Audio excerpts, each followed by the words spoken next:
Stories, creepypasta are great, but does anyone have any good true creepy stories?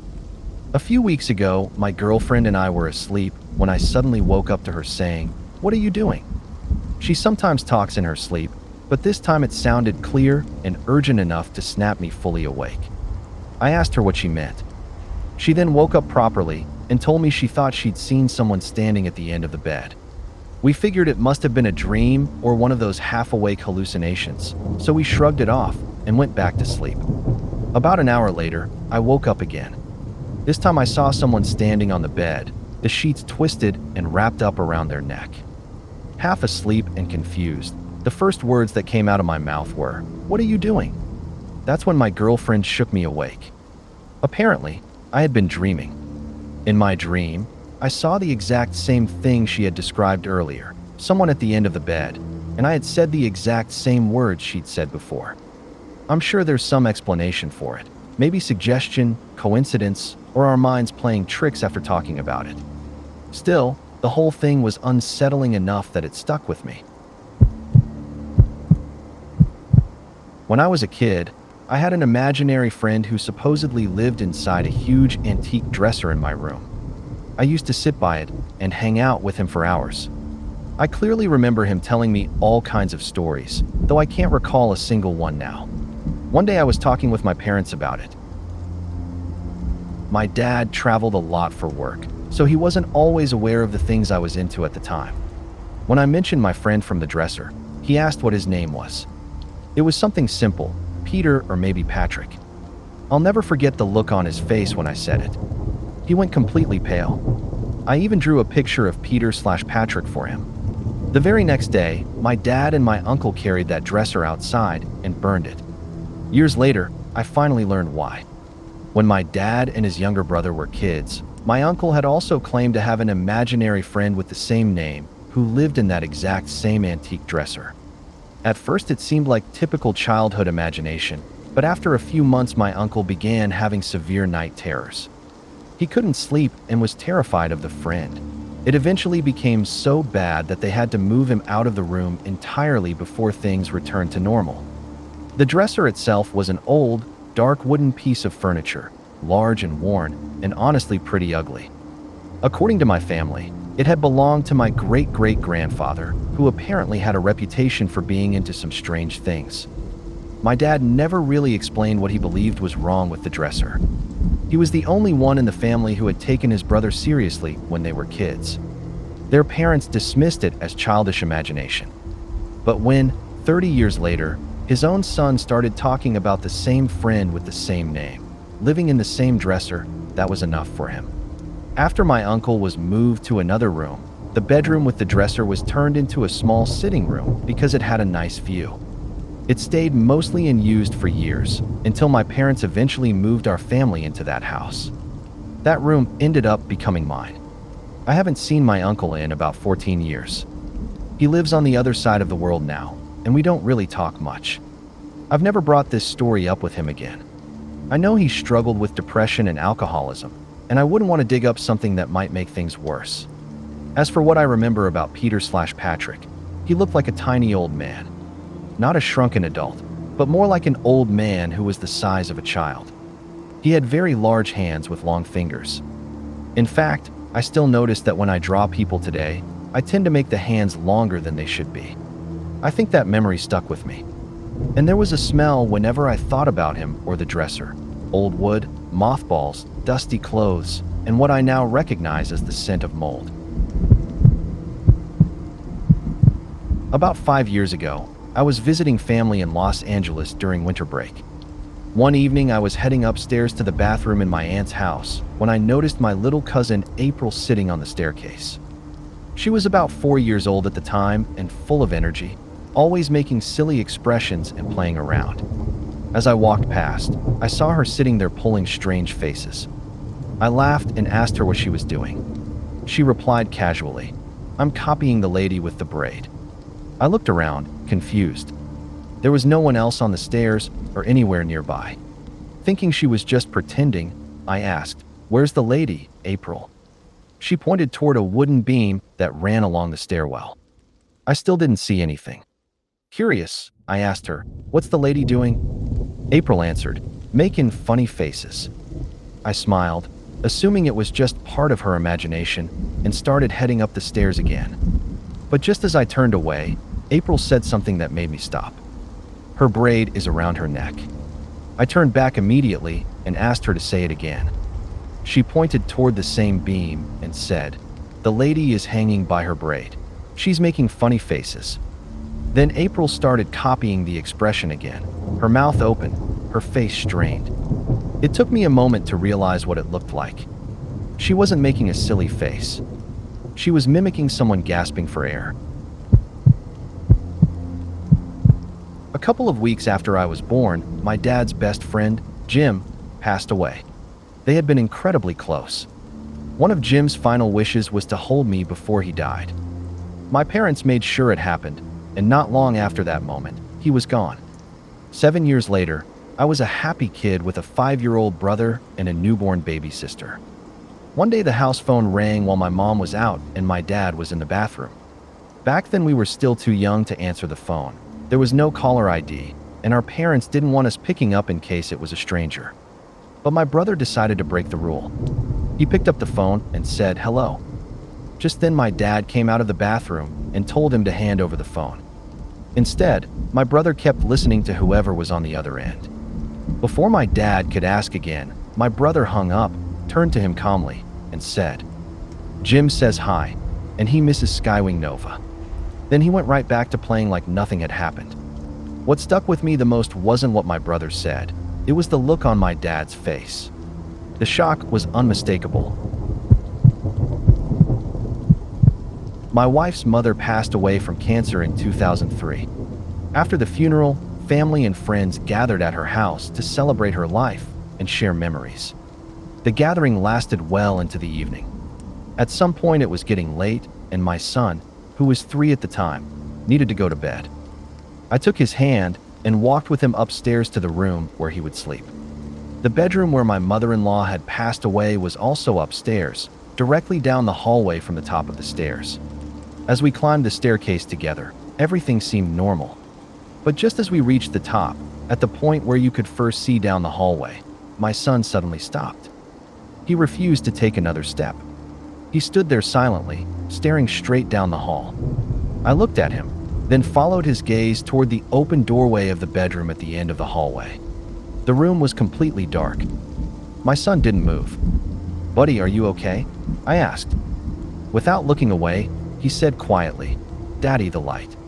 The light scares me." I glanced down the hallway again, confused. All I saw was darkness. "You see a light?" I asked him. "Yes, Daddy," he replied. "It scares me." I didn't ask any more questions. I simply picked him up and carried him back downstairs. Even now, when I think about that moment, the hair on the back of my neck still stands up. This happened to a friend of mine. I'll call her Minji. She told me about it about a year ago. Minji is in her late 20s and works as an English tutor in South Korea. A few years ago, she was tutoring a high school student one evening, and they ended up studying much later than expected. By the time they finished, the buses had already stopped running.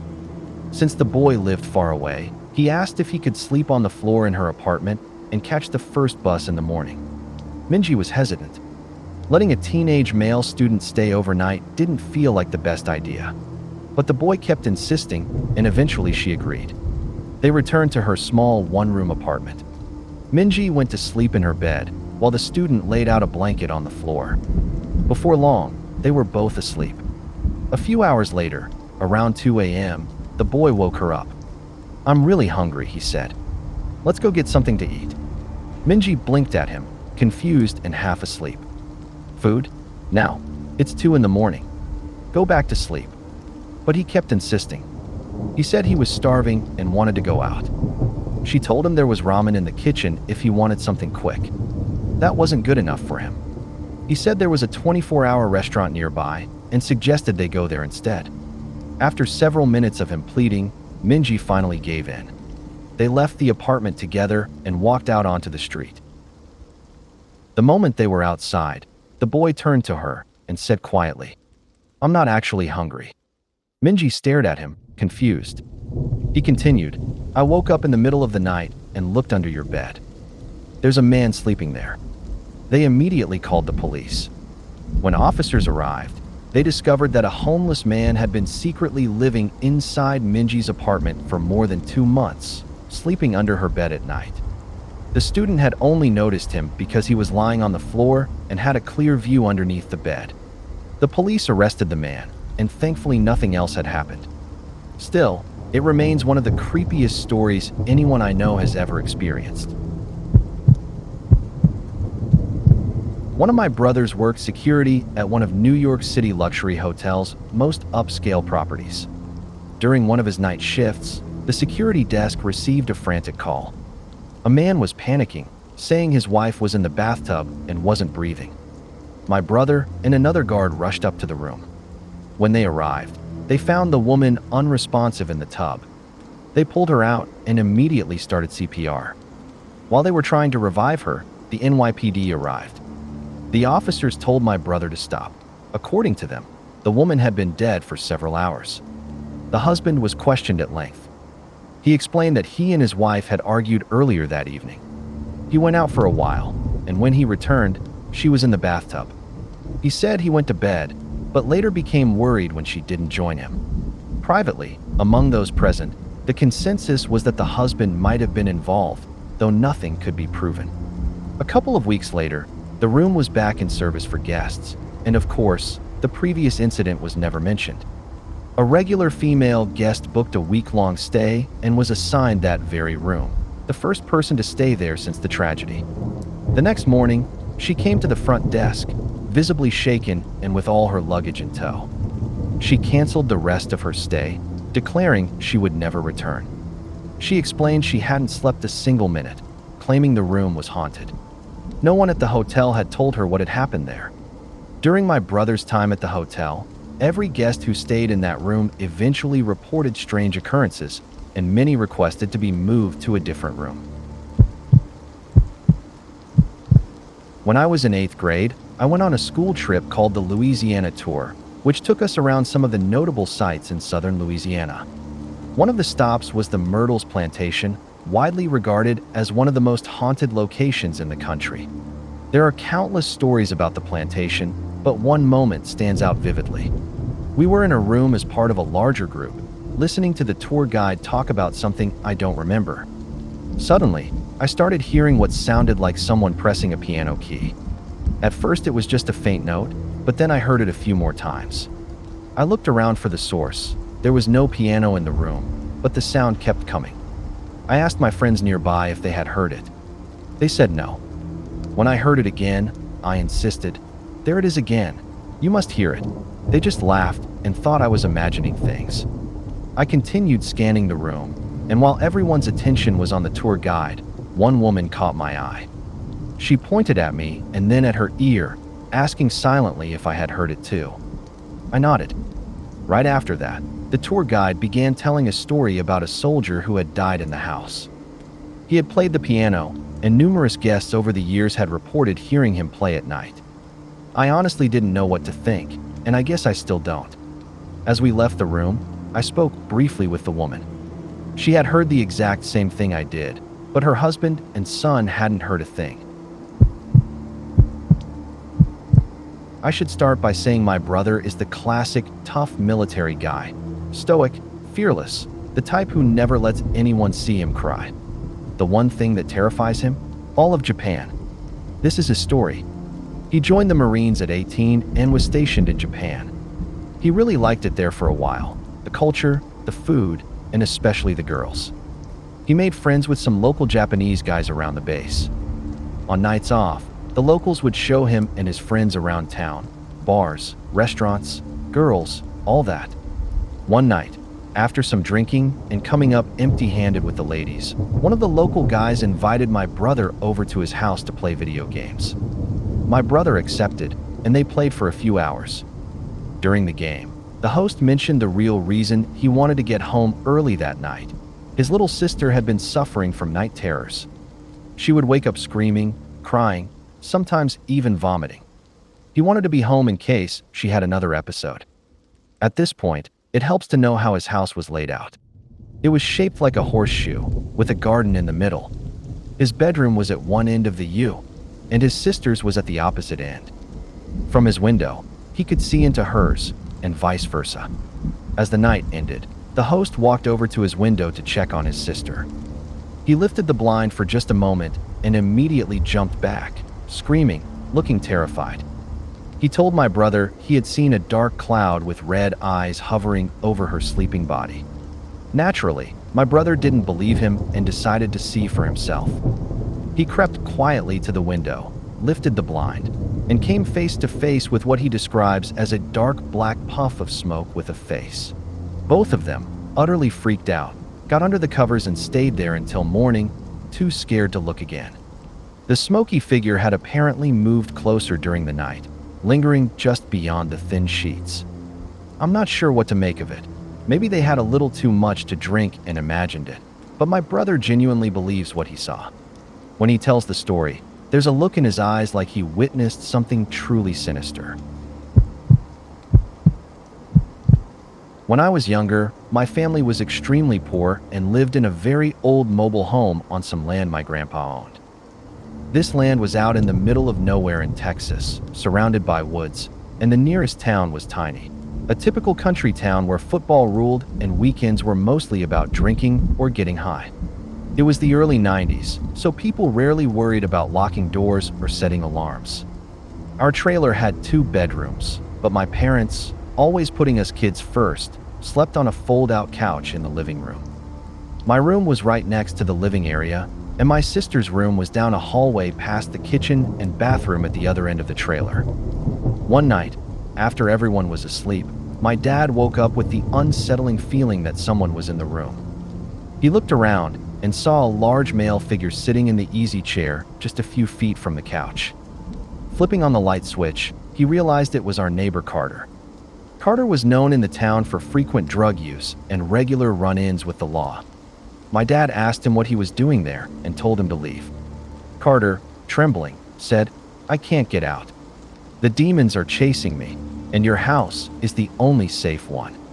My dad, a large and intimidating man, calmly warned him that the house would be a lot less safe if he didn't leave immediately. Carter protested, insisting, "If I leave, they'll get me. They've been chasing me all night. If they catch me, I'm dead." My dad told him there were no demons, but if he didn't get out, he'd be the one in danger. My mom, small but equally terrifying when angry, apparently added her own threats. From what I've been told, it was her fury that finally scared Carter off. Once he left, my dad locked the door and watched through the blinds as Carter, unable to escape the demons, decided to steal our old Suburban. My dad always left the keys inside. He drove it around for about an hour before the police, who were 20 to 30 minutes away, finally arrived. He returned the vehicle, was arrested, and deemed mentally unstable, ending up in a mental institution. The scarier part? For years afterward, we received strange phone calls where all we could hear was music with lyrics like, "I'm going to kill you." The calls followed us from house to house, even across different states, despite changing numbers. We always assumed it was Carter sending messages. The call stopped when I was around 12. Later, I learned why. Carter had chosen a horrific way to end his life. He doused himself in gasoline and set himself on fire.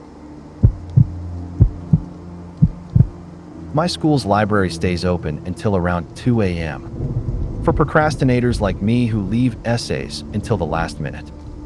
It's a small building, and most of the books are in the basement area called the stacks. For a quick layout, there's a big main staircase down to the stacks, a vending machine room, and a long hallway with 4 entrances into the stacks themselves. The stacks consist of 2 huge rooms on either side of the hallway, packed with bookshelves and study desks along the walls. I was there around 11 p.m. last year, working on a research-heavy essay. I parked myself at one of the study desks to avoid running up and down the stairs. After a couple of hours, everyone had left except for a boy a few desks down from me. I was completely zoned out, panicking a little since the essay was due at 8 a.m. when I started hearing someone flipping through book pages, fast, so they made that loud, whirring noise. At first, I tried to ignore it, thinking they'd stop eventually. But it went on and on. After about 5 minutes, I finally got up to tell them to knock it off, but after 3 steps, the noise stopped. I went back to my desk, and it stayed quiet for about 10 minutes before it started again, much louder this time, like they'd grabbed a massive book. The boy a few desks away got frustrated too and started walking between the shelves to find the culprit. I followed. The sound grew louder as we approached, coming from a spot between us. He on one side of the shelves, me on the other. We walked the length of the shelves, and no one. We hadn't seen anyone enter, and the entrances were right there. No way anyone could have snuck in unseen. The noise stopped again, so we slowly returned to our desks, assuming it was some weird fan or something. But the moment we sat down, the flipping started again, this time right next to the other guy's chair. He shoved his stuff in his bag, looked at me, and muttered, "Damn this," then bolted. I followed 5 seconds later. I've never gone back to the stacks at night since. Even with other people down there, I don't risk it. No essay is worth being attacked by a creepy book ghost. It's hard to know whether to call this story creepy or maybe even heartwarming. My mother insists it's true, and I have no reason to doubt her. Before my older brother and I were born, my mom had another child, Jonathan. He was a sweet little boy with blonde hair and big blue eyes, the kind of kid who'd innocently repeat dad swears in church. He was wholesome, great in school, and always active outdoors. When he was almost 6, he fell off his bike and hit his head on a rock. He got up, claimed he felt fine, and went on with his day. But the next morning, my mom found him in bed, one pupil dilated, the other not. She immediately had him airlifted to the nearest hospital. While all this was happening, Jonathan's best friend, Nick, was eating breakfast. Suddenly, he got up and went to the door. When his mom asked why, he said that Johnny was calling for him. Nick and Johnny lived on different blocks, and they weren't allowed to cross the street alone yet. But they could still call to each other from their respective street corners. Nick ran outside just as his mom received a call from mine. Jonathan had just been declared dead in the hospital, the result of a brain aneurysm triggered by the fall. She was distraught, and now she didn't know where her son had gone. A few minutes later, Nick returned, calm as ever, and resumed eating his cereal. When his mom asked what Johnny had said, Nick replied simply, "He came to say goodbye." My mom told me this story when I was young, and it has stayed with me ever since. I wish I could have met him, though I sometimes feel that I wouldn't even exist if he hadn't died. My mom had originally planned for only 2 children. In that sense, I feel like he gave me life. I'm not religious, but thinking of Johnny gives me a strange, spiritual feeling. Looking back, my parents say that if they had known this aneurysm could be triggered, Johnny might never have had the chance to play baseball, climb trees, and just enjoy being a carefree child. While it's heartbreaking, they also say it gave him a full, joyful life, a life worth remembering. I'll try to get through this without breaking down. It's still haunting to think about. When I was 19, I was deployed to Iraq. My unit worked with explosives, and honestly, I didn't know if I'd make it home in one piece. About halfway through my tour, the Red Cross notified my unit that my father was terminally ill. Within a week, I was on a plane back to the States. I'd grown used to my dad being sick. He was strong and stubborn, the kind of person who never gave up. I had lost my mother when I was 7, and my father's lungs had collapsed shortly before that. By now, he was on oxygen, confined to a wheelchair, taking handfuls of medication every few hours. He'd gained weight from limited mobility, developed diabetes, and had already beaten cancer once. Losing him didn't seem possible. When I arrived at the hospital, he assured me he was fine and that the doctors were overreacting. I visited him every day, and he kept telling me, "I'll be fine by the time you get home for good." Reluctantly, I returned overseas. I called the hospital whenever I could. My deployment eventually ended, and he kept his promise. He came home from the hospital because he didn't want to die there. But then he got worse and had to go back. Family visited, but we all knew he wasn't improving. One day, I was at home when the phone rang. It was an unknown number, so I didn't answer. It went to the answering machine, and a raspy voice mumbled, "Call the hospital." It was my dad. I grabbed the phone, but he had already hung up. I called the hospital immediately. They told me he had been intubated for hours and had just started going into cardiac arrest. He was non-responsive, and we needed to come say our goodbyes. I told them. He just called me. The nurse said it wasn't possible. They had been working on him the entire time. I hung up and shared the news with my family. My sister and I stared at the answering machine, replaying the message again and again. That was the last time I heard my father's voice. I'm a skeptic. I don't believe in ghosts or anything paranormal, but I can't come up with a logical explanation. Even now, thinking about it brings tears to my eyes. A few years ago, maybe 7 or so, my friends and I were driving home from a show in the Cerritos area. There's an elementary school around 186th Street. I can't remember the name. We were all joking and laughing like typical 16-year-olds when my friend's girlfriend glanced over at the school playground, screamed, and then refused to talk for hours. We kept asking her what happened, what she'd seen, but she wouldn't tell us a thing. At the time, we assumed she'd seen someone hanging out on the playground, or maybe even a dead body, but whatever it was, she was seriously shaken. A little backstory: she's very sensitive to paranormal stuff. For context, I don't really believe in ghosts, but okay. At her old house, doors would fly open, clothes hangers would fall off the racks, cups would topple and then right themselves. Basically, weird, unexplainable stuff happened around her all the time. Eventually, she told her boyfriend what she'd seen. She said she'd caught a glimpse of people, covered in blood, wandering the playground aimlessly. I immediately assumed she was just tired. It was around 2 a.m., after all. Later, we looked it up and discovered that a plane had crashed into that very school in the late 80s, killing a number of people. Cue the spooky music. About 12 years ago, I was at a friend's house, hanging out in the basement watching TV. His mom's boyfriend came down the stairs and told us to keep it down. We looked at each other, confused. We weren't being loud at all. We told him so, and he asked, "You aren't yelling?" We shook our heads. He gave a sort of look and explained that he and my friend's mom had heard someone screaming coming up through the furnace vents, so he thought it might be coming from the basement near the furnace. We didn't hear a thing, even though we were only about 15 feet away from it. I can't personally verify this next part because I wasn't there, but my friend and another buddy said that one night, while they were upstairs in the kitchen, they heard a scream, clear as day, coming from one of the furnace vents.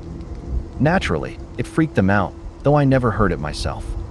It was probably just metal creaking, but it was still strange that we were so close to the furnace and didn't hear anything remotely like a scream. A weird thing happened to my sister a couple of years ago. Some background: she and her now husband were house sitting for my brother-in-law's uncle. The uncle is elderly and a bit forgetful. He rents out a basement suite where a friendly lady lives. She cleans the house occasionally, but he wanted my brother-in-law to check on the place and feed his old cat every so often. On the first day of house sitting, they couldn't find the cat. My sister has cats herself and knows they like to hide when they're sick, so they were worried. They searched every room, under beds, everywhere, even asked the lady downstairs, who hadn't seen the cat. Finally, my sister opened the closet in the spare bedroom. While moving some things on the floor, she saw a set of feet sticking out from under some clothes. The toes were painted, and the feet looked human, but she assumed it was just a doll. They kept searching a bit longer, and then the cat suddenly appeared in the middle of the living room, perfectly fine.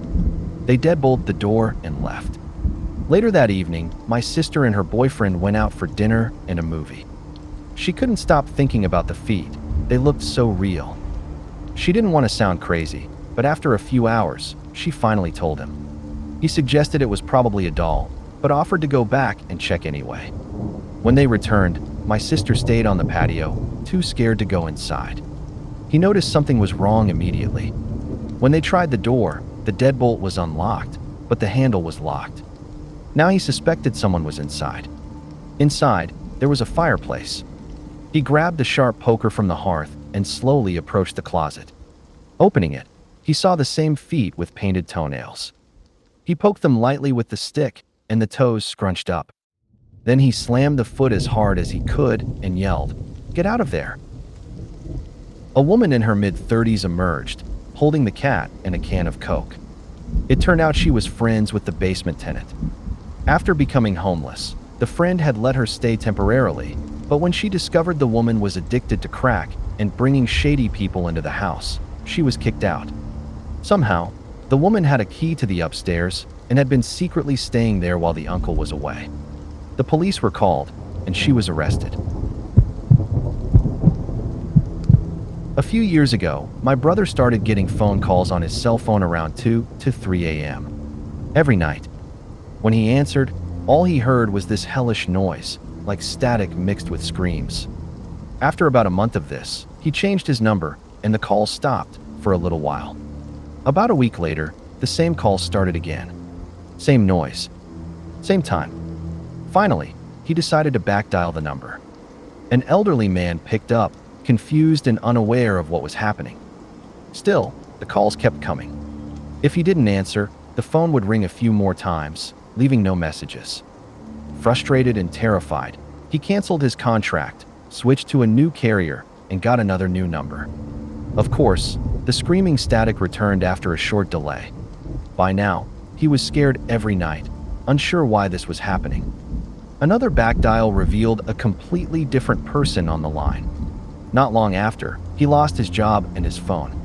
With the phone disconnected, the calls finally stopped, until one day my mom asked me to check a strange message she'd received on our home phone.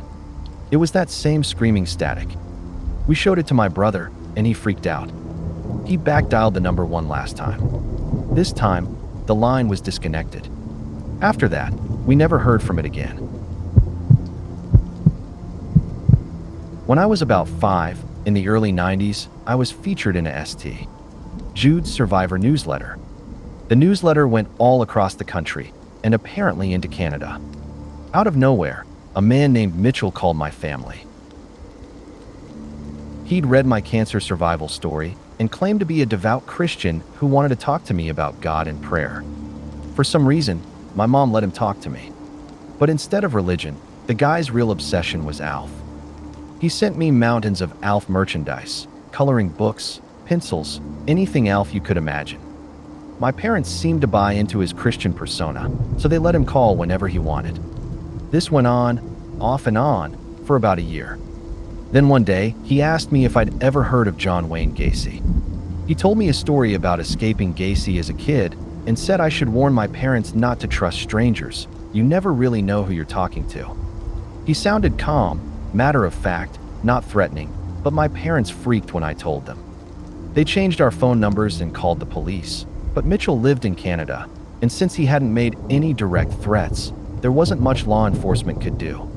Keep in mind, this guy somehow had our mailing address and knew exactly where we lived. We were planning to move anyway, so that helped a little.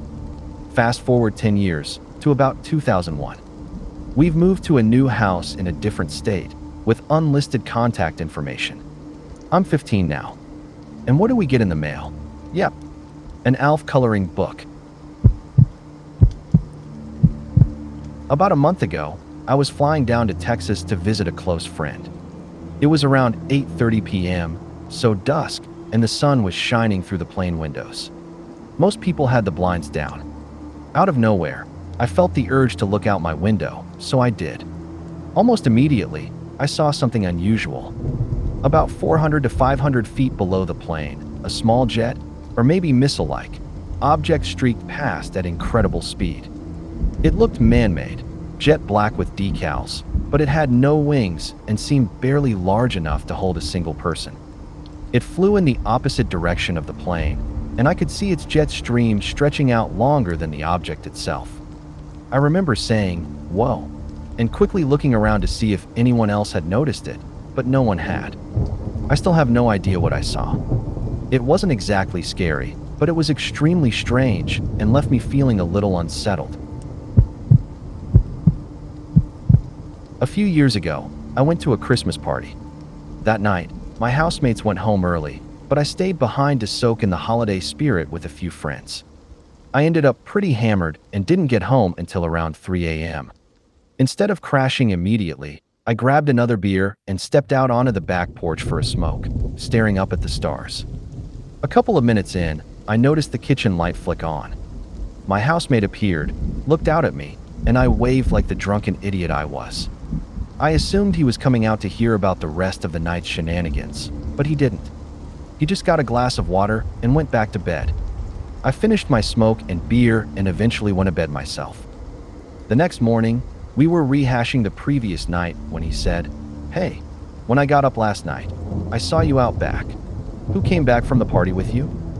I gave him a sideways look. "No one, dude. I was out there alone."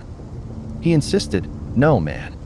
There was someone out there with you, behind you on the porch, when you were waving inside." I didn't go out because I figured it was some random friend from the party I didn't know. To this day, he stands by that story. Whoever it was must have been right behind me the whole time. I saw no one and heard nothing. Thinking about it still gives me the chills.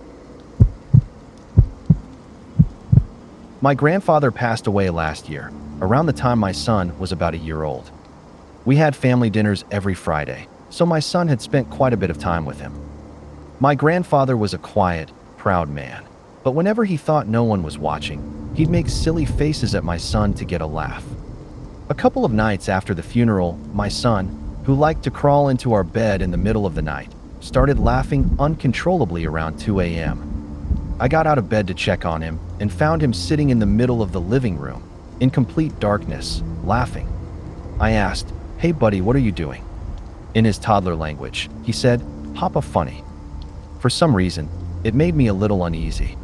I went to pick him up and bring him back to our room. As I carried him, he suddenly said, "Bye, Papa," and blew a kiss at nothing I could see. I'm late to the party, but I'll share this anyway. When I was a teenager, I was really into skateboarding and building ramps. Behind my neighborhood, a new development was going up, and I'd sneak over on weekends to scavenge scrap wood for my projects. To get there, you had to go through a small patch of woods and cross a creek. One day I went by myself. As I crossed the creek and started walking through the trees toward the construction site, I heard a man talking. I froze, trying to catch what he was saying. The voice grew louder, as if he were moving closer through the woods. Finally, I made out the words, sung in a creepy little jingle, "I'm gonna get you." The weirdest part? I didn't hear any leaves crunching underfoot, and I never saw anyone. Panic set in, and I ran like hell, slipping as I tried to climb up the muddy bank of the creek. I don't believe in ghosts, demons, or anything like that, but that moment has stuck with me, and I still can't explain it.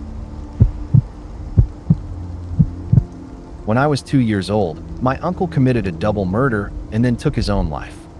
He was a meth addict and had been stealing money from my grandmother. One day, she told him no more, and that happened to be the day I was at their house. He went into his room and came out with a shotgun. He shot my grandfather in the face. My grandmother ran and grabbed me. He shot her in the back, causing her to drop me, and then struck her in the neck with a large knife. Then he turned his attention to me. I remember it vividly. I was crying as he picked me up. He rocked me for a moment, then sat me in my swing. He raised the shotgun, pointing it at my face. And then he stopped. Suddenly, like something invisible was physically holding him back, preventing him from pulling the trigger. Moments later, he turned the gun on himself. Bang. That's all I remember. My parents never told me a word about what happened, and until a year ago, they didn't even know I remembered it. When I told my dad, he broke down crying and said that, as I sat in the swing that day, it was as if someone had been pushing me. I had forgotten the memory until I was around 13, when it suddenly came back. It haunted me for a long time after that. About 5 years ago, some friends and I went camping at Oconee State Park in South Carolina. We were still in high school and went with our school ROTC instructor, a sergeant major in his 50s, a total badass, built like an ox. The first night was freezing, so we decided to sleep around the campfire. In the middle of the night, we all woke up at once to a smell that made our stomachs turn, like wet dog mixed with rotting flesh. We convinced ourselves it was just the damp leaves and tried to go back to sleep. The next morning, we were shaken to see paw prints everywhere.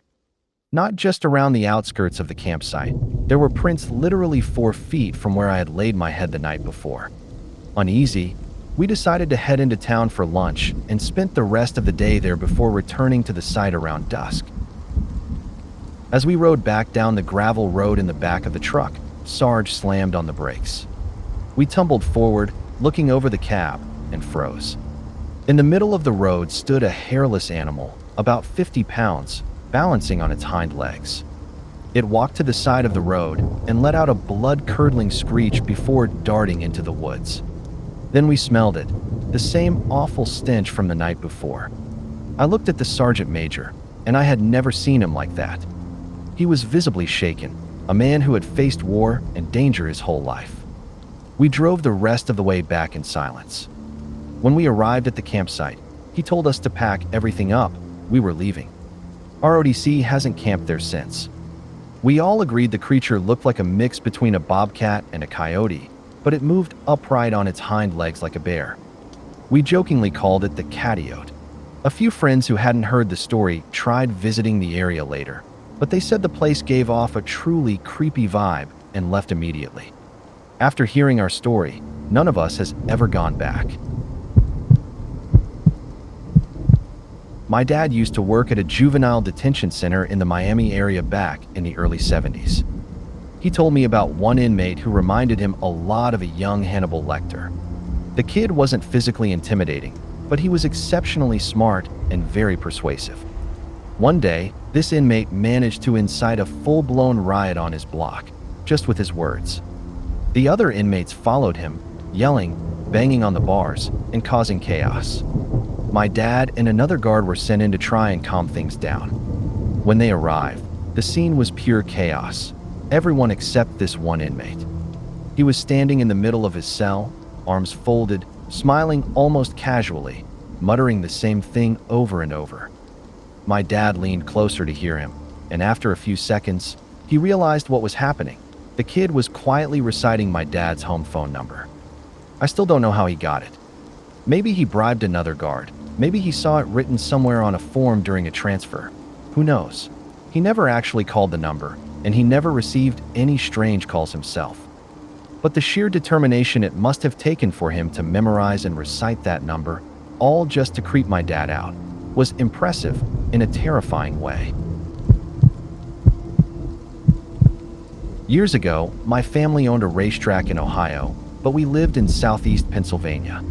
One trip to the track, my mom, sister, and I were driving together to meet my stepdad, who was following separately with a trailer. We took an exit off the turnpike and ended up in a faded strip mall with pastel-colored buildings. It was weirdly quiet, like there wasn't even a town nearby, but there was a diner. We hadn't eaten in hours, so we went in. The food was awful, completely tasteless, and almost everyone there stared at us. Most people had bandages, and the place was dim but not dark, just strange. Only the girl who took our order spoke to us. We decided to leave and made a note in our little travel journal never to stop at that exit again. When we got to the track, we told my stepdad about the diner. He got excited and claimed he thought the people there were vampires and that we had eaten ghost food.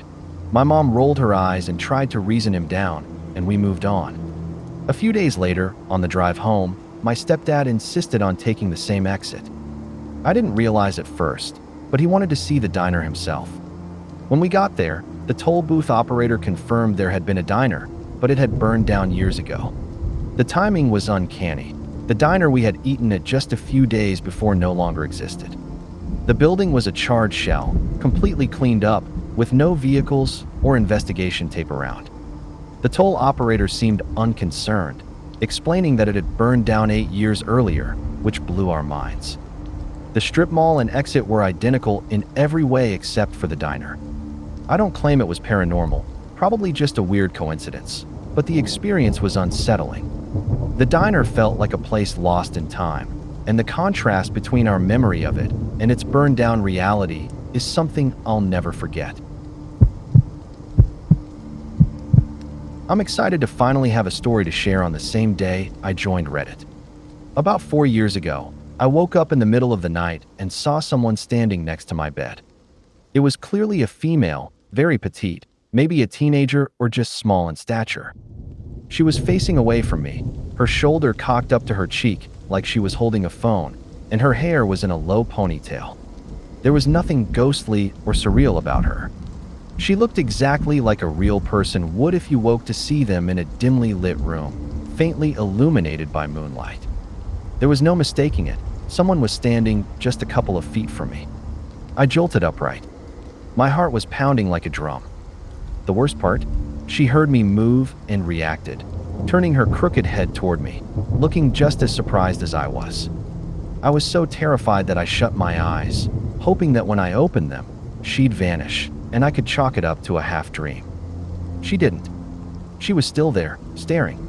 I fumbled for the lamp on my nightstand, every second feeling like an eternity. I was so nervous that any sound might make her come closer. Finally, I flipped the switch, and she was gone. I called my boyfriend, crying and begging him to come over. He refused, insisting I hadn't really seen what I thought I saw. I slept with the light on for 3 straight weeks after that. The next day, I told my mom, and her advice: check every closet in your apartment for squatters. Thanks, Mom. Nothing like the idea of a ghost and a hidden intruder to terrify someone. This isn't my story, but my boyfriend, let's call him Bob, shared it with me, and it still gives me chills. When Bob was around 8 to 10 years old, he started receiving mysterious calls on the house phone. They always came when he was home alone, before his older brother came back from school and while his parents were at work. The caller was terrifying. He would yell at Bob, tell him to shut up, and command him to do whatever I say. He claimed to know where Bob lived, where his parents worked, and that he was alone. If Bob told anyone about the calls, the man threatened to kill him or his parents. Naturally, terrified, young Bob complied. He would do things on the phone, take off his clothes, dance around the living room. He never shared all the details, and honestly, part of me doesn't want to know. This went on for some time, until one day Bob's older brother came home and found him on the phone. After hearing the story, the next day he came home early, gathered a few friends on speakerphone, and confronted the caller. They told him to get off the line, warning that they would find him and make his life miserable. Bob grew up in a heavily Italian neighborhood where mob life was a real influence. After that confrontation, the calls stopped, and they never returned. Even now, it's unsettling to think about. Was the caller someone from the neighborhood, watching him through a window, or a stranger across the country who just got off on terrorizing kids? Bob hasn't gone into more detail, and that's probably for the best. What creeps me out most is that we now live in the same house where these calls happened. His parents asked us to take care of it until they decide to sell, and there are some pretty strange people in the area. It makes me wonder who, or what, could have been watching back then. I used to work for my dad, who ran a maintenance and floor refinishing business, partly self-employed, for a child care program called Head Start. One of the centers was in an old school building, constructed shortly after the turn of the century. It also served as a church functions hall, in addition to housing Head Start and another child care program. We always did floor work during the summer. Anyone who's stripped and waxed floors knows that applying the finish can be strangely quiet and calming. That summer, we were the only ones in the building. It was a midsummer weekend, and yet it felt off. Even before we entered, there was this uneasy feeling, like someone was watching from the second floor windows. We were working slowly across one huge room when we suddenly heard a noise from above. It started as a soft thunk, then became the sound of someone skipping across the floor and back a few times before stopping entirely. When we finished that layer, we went upstairs. The upper floor had a few classrooms, cluttered with shelves filled with supplies, making it difficult to move from one end to the other. Nobody was there, but all the doors were slightly ajar. We shut them and went back downstairs to start on the next room. Almost immediately, the noise started again. This time, I ran upstairs to investigate, but by the time I reached the hall, It had stopped, leaving all the doors open at odd angles. We didn't hear anything else for the rest of that summer, but my dad later asked the childcare advisor if they'd noticed any strange occurrences. She said no, but told a story that sent chills down my spine. One day, during snack time, a few children were staring intently into a corner. When she asked what they were looking at, one of them asked, "Why can't that girl eat with us?" Confused, the aide looked around and asked, "What girl?" The child pointed toward the corner and said, "The little girl in the white dress." I haven't set foot in that building since, and I have zero desire to. I used to think ghosts were just for scary stories, but that experience makes me question whether they might actually be real.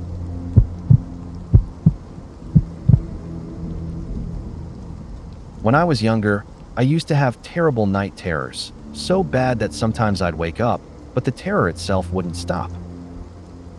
Voices would scream at me, threats of violence echoing in my head. One night, I was sent to bed early for doing something foolish, I don't remember what, and everyone else went downstairs, leaving me alone. Of course, I couldn't sleep. I was wide awake, listening to my parents' voices drifting up from the living room. Around 9:30 or 10, I started to feel off. There was this strange sense that something was in the hallway outside my room. It didn't feel threatening at first, just present. Compelled by some instinct, I got out of bed and slid along the wall to my doorway to peek into the hallway. I will never forget what I saw. There, crouched in a menacing posture, was a long, smoky black figure with glowing red eyes.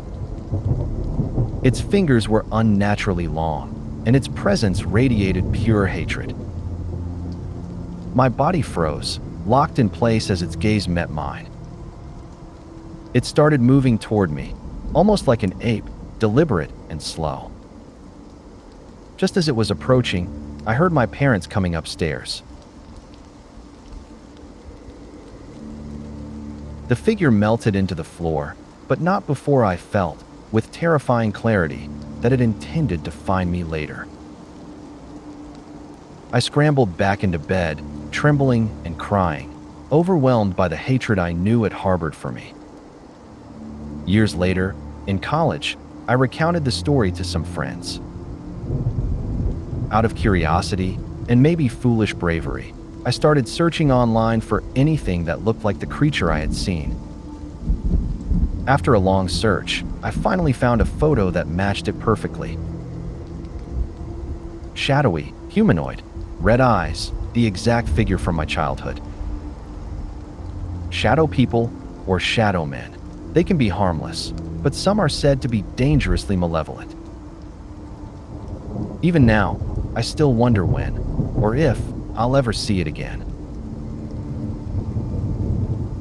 And I can't shake the fear that it might return to finish the job it started nearly 10 years ago. I was trapped in the bathroom of this creepy old house my family was staying at. I was home alone. The door had to be forced into the jamb to close, and even then, the knob didn't actually work the latch. Suddenly, I heard the side door slam downstairs. I assumed it was my dad. "Dad, Dad, I'm stuck in the bathroom," I yelled. I heard footsteps on the hardwood, through the kitchen, down the hall, stopping at the bottom of the stairs. "Dad, I'm locked in," I screamed again. Footsteps thundering up the stairs, stopping at the top. "I'm locked in the bathroom." For more steps. "Dad." Boom. The door flew open, slamming against the wall. I stepped out into the hall, heart racing. I looked around. Nobody. Not a single person. I muttered, "Thank you," just in case, and went straight to bed. This is my top comment. I've shared it before, and a lot of people assumed I was hallucinating. I wasn't. My sister saw it too. The creepiest thing I've ever experienced was the man who watched me at my window. Nothing paranormal, just real-life terrifying. I was in the basement, texting my girlfriend and playing a game, when I heard rustling outside. I have no curtains, and my iPod was off. I looked up, and there he was, staring straight at me. This went on for 10 minutes. I texted my little sister to grab the bat and turn on the lights upstairs. The moment he saw the lights, he ran off. That one sticks with me, pure human fear. Another time, my best friend and I had a shared experience that still haunts us. We were in her computer room, just messing around online, when we heard a massive thud from her room upstairs. All her siblings were downstairs with us, so we grabbed some airsoft guns, a bat, and, because of course, she picked up a bag of bagels. Upstairs, her door was open. No big deal, until we saw her oak dresser had moved about a foot. It takes 2 strong people to lift that thing. Then she yelped and pointed. Under the bed, there was a girl. Not her sister, just a girl. She threw the bag of bagels at the figure, and we sprinted downstairs. To this day, we have no idea who, or what, that was. One more. Same friend, same house, Ash. We were in the computer room again, this time on Neopets and Gaia Online. Her cat got outside, so she ran after it. When she returned, the fire alarms were blaring. At first, we shrugged it off. Her parents often burned things. But the smoke was thick. We checked the basement door. Flames were arching over the bottom steps. Ash screamed, "Get everyone out of the house," and ran upstairs. We found everyone and got out just in time. The fire department showed up, but only recently did Ash see the official report. The floors should not have held all of us. It was a miracle we survived. When I was a kid, I told my mom I wouldn't live long. She shrugged it off. I should have died at 12. I should not be here, but I am. And knowing that, I'm more grateful than I can put into words.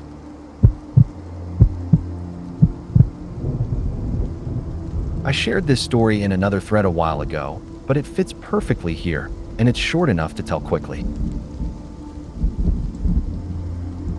When I was growing up, one of my best friends told me about a terrifying night involving him, his younger brother, and a man at the window. Back then, my friend and his little brother shared a bedroom. His younger brother was born with severe health issues, including multiple sclerosis, and relied on a wheelchair. He couldn't care for himself. To keep an eye on him at night when their parents weren't around, my friend slept in the same room. One night, he woke up for no particular reason. Glancing over at his brother, he saw something that froze him in place. The silhouette of a man wearing a top hat, staring in through the window behind the crib. Terrified, my friend leapt out of bed, flicked on the light, and ran to his parents' room to tell them what he'd seen.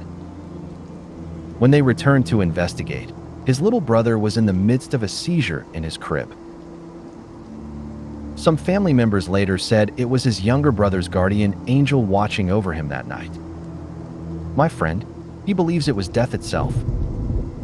Even hearing this story, it still sends chills down my spine. I used to run along a canyon just outside my town.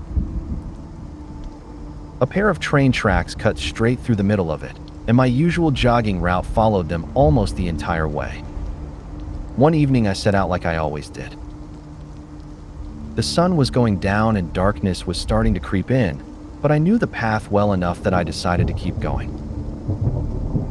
Occasionally I'd step off the tracks when a train came rumbling through, then return once it passed. Near the end of the route that night, I caught a whiff of something foul. It was a thick, unpleasant smell, but I assumed it was just stagnant water that sometimes collects in the canyon. I didn't think much of it and finished the run, getting home without any problems. The following day around noon, I ran the same path again.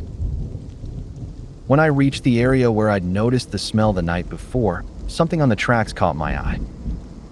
Lying right between the rails was a severed horse's head. Its eyes were wide open, frozen in a blank stare. Part of the spine and vertebrae were still attached. There wasn't much blood, but the smell was strong enough to make my stomach turn. I got close enough to be certain of what I was looking at, a decapitated horse head. I tried to come up with explanations. Maybe someone had butchered a horse and discarded the head there. There were horse trails in the canyon, after all. Maybe someone had been riding along the tracks, the horse slipped or got injured, and before they could move it, a train came through. Whatever the reason, it wasn't something I wanted to investigate further. I headed home that day a lot faster than usual, and I didn't run that route again for nearly 2 years. If there's one thing I learned from jogging through quiet, isolated places, it's this. In the wild, certain sounds can be misleading. The cries of bobcats, feral cats, and even human babies can sound almost identical, a soft, desperate wailing. If you hear something that sounds like a baby crying in the middle of nowhere, especially at night, it's usually best to keep moving. And if you ever see a Jeep parked on the side of a rarely used trail, chances are high that someone is inside it, and they probably don't want to be disturbed. When my son was about 3 years old, he had an imaginary friend in his room. He talked to her all the time. At bedtime, we'd often hear him chatting away, and during the day, he'd tell us little stories about things she had supposedly said to him. At first, we thought it was adorable, just a child's imagination at work. After a few months, he suddenly told us they weren't friends anymore. We assumed the phase had passed. But then we noticed he was still talking to her at night. Not long after that, he started refusing to go to bed and began having really bad nightmares. Eventually, we decided to ask him more questions about this friend. We had always assumed she was another child, but according to him, she wasn't. He said she was 47 years old. He also said she lived inside the wall. He explained that he stopped being friends with her because she wanted him to call her Mummy. Her name, he said, was something like Margaret.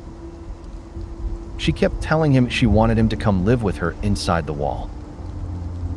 My son said he had told her he didn't want to talk to her anymore, but she wouldn't leave him alone. Not long after that, we moved to another house. Once we did, he stopped mentioning her completely. The strange part is that while I was pregnant with him and living in that same house, I used to have recurring dreams. In them, there was a woman sitting at a dining table in what was our bedroom. But in the dream, it was clearly a different time period, and the room wasn't a bedroom then. The woman would sit there knitting and giving me parenting advice, as if she expected me to listen. At the table with her were 2 young men, probably in their 20s, who never spoke. They would just sit quietly while she talked.